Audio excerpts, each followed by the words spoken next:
सृष्टि बचपन से ही दिखने में सुंदर नहीं थी, लेकिन अमीर बाप की बेटी सृष्टि पर उसकी माँ जान छिड़कती। मेरी बेटी कितनी प्यारी है, भगवान सबको सृष्टि जैसी बेटी दे।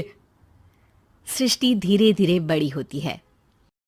एक दिन सृष्टि की सहेली कहती है, तू दिखने में कितनी अजीब सी है, लेकिन मैं जानती हूँ हम सब में सबसे अच्छी शादी तो तेरी ही होगी। तेरे पापा अमीर जो हैं। और बता नहीं सकते यार, दहेज तो हर कोई देता है, ये क्या ज्यादा ले जाएगी अपने पति के लिए? अरे बड़े शहर में कोठी है इसके पापा की। अरे पापा की है ना, कौन सी इसकी है? इसकी होती तब तो कोई भी लड़का इससे शादी कर लेता। अरे पापा की मतलब पापा की है तो मेरी ही है ना? किसने कहा? अब तेरी तो तब होगी ना जब तेरा भाई ना हो। वैसे भी शादी के बाद सारी प्रॉपर्टी भाई के नाम होती है। सृष्टि समझ जाती है कि उसे किसी भी हालत में माँ बाप की सारी प्रॉपर्टी को अपने नाम करना है, लेकिन कैसे? एक दिन सृष्टि का भाई शीनू कहता है, बहन क्या कर रही है? तुझसे एक बात करनी है। अरे हाँ करना, मैं तो तेरी बहन हूँ। बहन मेरी लाइफ में ना एक लड़की है, बहुत अच्छी है। मैं सोच रहा हूँ माँ और पापा से बात करूँ शादी के लिए।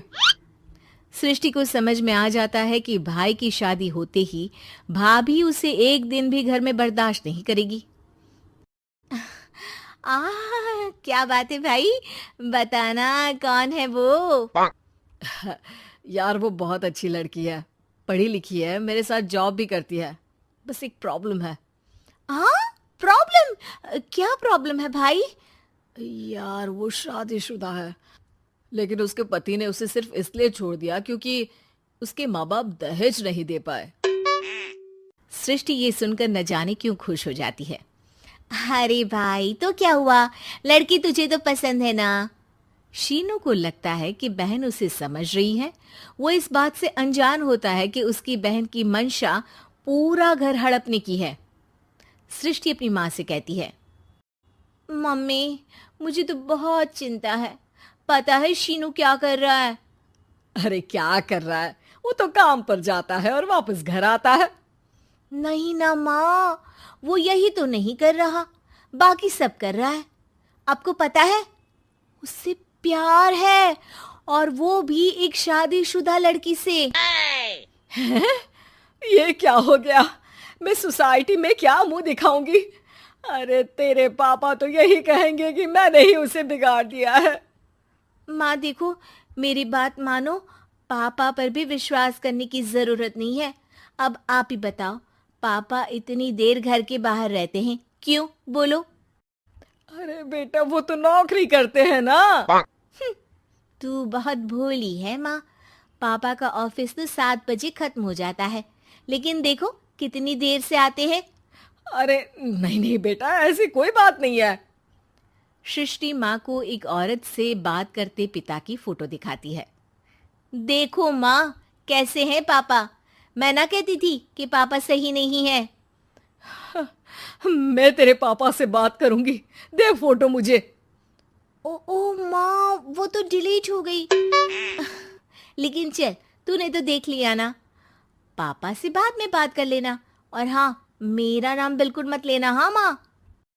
अब क्या था, सृष्टि के माँ और पिता के बीच झगड़ा होना शुरू हो जाता है। सृष्टि के मन में क्या चल रहा था कोई नहीं जानता था। एक दिन, माँ सृष्टि के लिए एक लड़का देखा है, वो लोग शाम को उसे देखने आने वाले हैं। और हाँ माँ, एक खुशखबरी, मैं और पापा मिलकर एक नया बिजनेस ट्राई कर रहे हैं। शाम को लड़का आता है, सांवले रंग का। सृष्टि को तो बिल्कुल भी पसंद नहीं आता। लड़की की माँ कहती है, लड़की का चेहरा तो कोई खास नहीं, लेकिन अगर मेरे बेटे को आप लोग सेटल कर दें तो मैं उसकी शादी आपकी बेटी से करवा दूं। सृष्टि को लड़का बिल्कुल पसंद नहीं था। उसे भाई पर गुस्सा आ जाता है। लड़के वालों के जाने के बाद कहती है, माँ देखा, शीनू मेरे लिए कैसा लड़का लेकर आया, न दिखाने लायक न सुनने लायक, सेटल भी नहीं, वो भी हम करे। अरे माँ, मैं जानती हूँ ये मेरी शादी किसी भी घर में क्यों करवाना चाहता है। अरे कैसी बात कर रही है बहन? तूने तो देखा ना, लड़के को मैंने ही मना कर दिया तुझसे शादी के लिए। जिसने लड़का बताया था उसने उसकी बहुत तारीफ की थी।